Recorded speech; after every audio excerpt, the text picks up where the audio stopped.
I am F نے مزید کچھ ڈیمانڈ کی ہے، اس میں صرف یہ اللہ تعالیٰ سے دعا مانگو، یا اللہ کسی طرح میری گناہگار کی فریاد سن لو، ایسا نہ ہو 2-3 نئے ٹیکس لگا دیں۔ اب تو بجٹ سیشن گزر گیا یار، اب کہاں سے ٹیکس؟ یار تو کیوں بلانے کی ضرورت؟ کیونکہ جس سے بھی میں نے پوچھا انہوں نے کہا جی سم تھنگ ٹو ڈو، نئی لیجسلیشن ہوگی، نئی قانون سازی ہوگی، کرنی ہے۔ میں نے کہا یار کیا کوئی ایمرجنسی؟ نہیں کوئی سیاسی نہیں ہے جی، آئی ایم ایف سے کچھ ان کی تسلی کے لیے کچھ قوانین بنانے ٹھیک ہے، لیکن ساتھ ساتھ میں آپ کی بات بھی سمجھ پایا ہوں۔ اللہ کرے کہ شہباز شریف صاحب اکثر کرتے ہیں، جیسے انہوں نے آج بھی کہا کہ تلخ فیصلے نہ لیے تو دوبارہ آئی ایم ایف کی طرف جانا پڑے گا۔ یہ لفظ انہوں نے نہیں کہا۔ نہیں وزیر اعظم، ارے بھائی کلپ ہے اگر تو یار خدا کے لیے پہلے نہیں وزیر اعظم آئی تھنک یو چلائیں جی کوئی کلپ، میں غلط ہو سکتا ہوں۔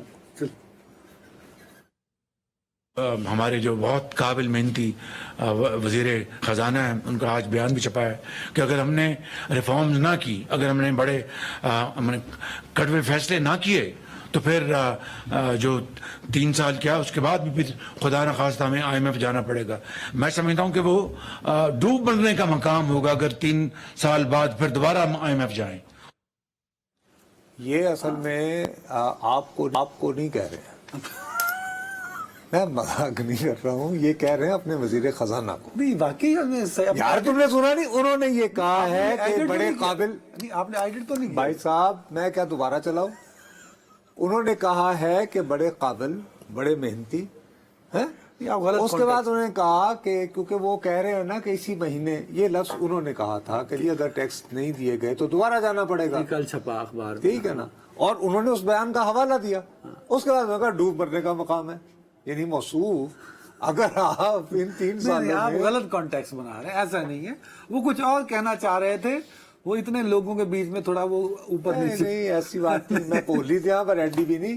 شہباز صاحب نے صحیح معنوں میں کہ جی ڈوب مرنے کا مقام ہے کہ آپ کو پورا اختیار دے دیا ہے، آپ لگائیے ٹیکس جتنے لگانے ہیں، آپ کا ہاتھ روک رہا ہوں میں۔ انہوں نے اپنی اور اس کو دیکھیے، اس بات کو پلیز اس کو ایک کانٹیکسٹ میں رکھ کر دیکھو۔ ادھر وزیر اعظم صاحب یہ فرما رہے ہیں، ساتھ ہی اب قومی اسمبلی، ابھی تو اس کا اجلاس ختم ہوا ہے بجٹ کا، کل دوبارہ اور اچانک، حالانکہ اگست میں ہونا تھا، if you go by parliamentary calendar تو قومی اسمبلی کا دوبارہ اجلاس متوقع تھا اگست کو، ٹھیک ہے، انہوں نے کل بلوا لیا ہے۔ پہلے بخدا میں یہ سمجھا کہ یار یہ کہیں ایسا تو نہیں کوئی ایمرجنسی وغیرہ، کیونکہ ہم تو خدشوں کے مارا ہوا، میں تو ہوں نا سام کی، وہ کہتے ہیں کہ ڈسا اور رسی سے بھی۔ لیکن بعد میں نے تھوڑی بہت سن گن لی تو پتہ یہ چلا کہ کچھ نئی قانون سازی درکار ہے جو آئی ایم ایف کی تسلی کرنی ہے۔ میں نے بار بار پوچھا یار کوئی منی بجٹ تو وہ پیمرا والا وہ کیا ریگولیشن ہے، نہیں آ رہی سوشل میڈیا پر، بتا دیں۔ نہیں یار، آئی ایم ایف کے لیے کوئی توانائی سے جی بجلی سے متعلق کہہ رہے ہیں۔ ایک تو مجھے سمجھ آ رہی ہے وہ کریکشن شاید کرنی پڑے گی کہ جو پیٹرول پمپ والوں نے جو ہڑتال ختم کی ہے نا، وہ جو ڈبل ٹیکسیشن ان پہ ہو رہی تھی کہ ایڈوانس 0.5% دے، ٹھیک ہے، وہ چونکہ وہ فائنانس بل میں آ چکا ہے، ایک تو اس کی کریکشن ہوگی۔ دوسرا یہ ہے کہ آئی ایم ایف نے مزید کچھ ڈیمانڈ کی ہے، اس میں صرف یہ اللہ تعالیٰ سے دعا مانگو، یا اللہ کسی طرح میری گناہگار کی فریاد سن لو، ایسا نہ ہو 2-3 نئے ٹیکس لگا دیں۔ اب تو بجٹ سیشن گزر گیا یار، اب کہاں سے ٹیکس؟ یار تو کیوں بلانے کی ضرورت؟ کیونکہ جس سے بھی میں نے پوچھا انہوں نے کہا جی سم تھنگ ٹو ڈو، نئی لیجسلیشن ہوگی، نئی قانون سازی ہوگی، کرنی ہے۔ میں نے کہا یار کیا کوئی ایمرجنسی؟ نہیں کوئی سیاسی نہیں ہے جی، آئی ایم ایف سے کچھ ان کی تسلی کے لیے کچھ قوانین بنانے ہیں۔ ٹھیک ہے، لیکن ساتھ ساتھ میں آپ کی بات بھی سمجھ پایا ہوں۔ اللہ کرے کہ شہباز شریف صاحب بڑے ڈٹرمنڈ ہیں کہ میرے لیے ہم سب کے لیے ڈوب مرنے کا مقام ہے، اگر پھر ہم جائیں تو یہ ڈٹرمنیشن کا ایک لیول ہے نا کہ نہیں اب نہیں ہم نے جانا۔ نہیں، اب بنیادی طور پر یہی ہے نا کہ یار آپ کو ایک بینک سے بہت منت ترلے کر کے لائے ہیں تو آپ کریں۔ حکومت ان کی ہے نا، وزیر خزانہ میرا ہے۔ نہیں تو جب تمہیں جو اسائن کر دیا کہ تم یہ پروگرام کرو۔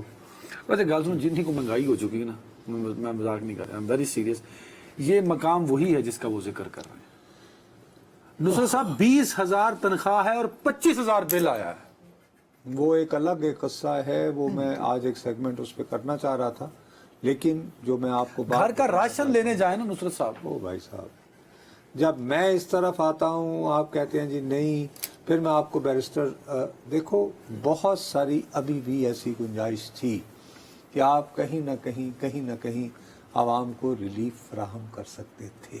تھوڑی بہت گنجائش ہے، ایسا بھی کیا گزرا نہیں ہے. لیکن آپ تیار ہی نہیں ہیں. ایک بڑی سیدھی سی بات ہے، حکومت کو ایسے معاملات میں رابن ہوڈ بننا پڑتا ہے کہ تم ذرا تھوڑے سے ہو، تم سے باقاعدہ چھینے اور چھین کے غریب آدمیوں کو آسرا دے، کو تھاپڑا دے. اگر آپ رابن ہوڈ نہیں بنیں گے، طلب اور رزق کے چکر میں چلیں گے تو ڈوب بننے کا مقام واقعی آئے گا. آپ کو شاید 3 سال بعد بھی جانا پڑے، اور اس کے لیے وہ الزام نہیں ٹھہرائے گا کہ ہم نے تو آپ کو کھلا ہاتھ دیا تھا. شہباز شریف حکومت اپنے آپ سے تو ہاتھ نہیں دھو سکتے نا کہ میں تو باز آئی سائڈ پہ گئی. نہیں، انہوں نے تو ساری پہلے کہہ دیا نا، responsibility- انہوں نے تو پہلے ہی کہہ دیا کہ جی بجٹ تو ہم نے IMF کے ڈکٹیشن پہ بنایا. یہ انہوں نے خود تو کہا ہے. حکومت ان کی ہے نا، میری نہیں ہے. اگر آج غریب پس رہا ہے تو اس کا وہ جواب دے تو ہے وہ نہیں. تیار ہے نا. وہ تو پہلے ہی انہوں نے دیکھو، پہلے انہوں نے ملک کو دیوالیہ سے بچانے کے لیے اپنی سیاست تباہ کی. اب جو رہی صحیح تھی وہ مہنگائی کے ذریعے تباہ کر رہے ہیں، نئے ٹیکس لگا کے. وہ کہیں گے کہ جی جب اس کے بعد جب یہاں پہ دودھ اور شہد کی نہریں بہیں گی تو لوگ یاد کیا کریں تو گے. اس کے علاوہ آپشن بھی تو نہیں تھا نا. کیا کرتے شہباز شریف؟ کیونکہ آپشن تھا اس بجٹ بنانے کے علاوہ. کسی اور کو پھر وزیر اعظم کر دیتے اور آرام کرتے کہ چل یار ایک بریک لے لیں جی. یعنی خود کیوں شہباز شریف صاحب، میں آپ کو وزارت عظمیٰ کی کرسی سے نہیں اٹھنے دوں گا.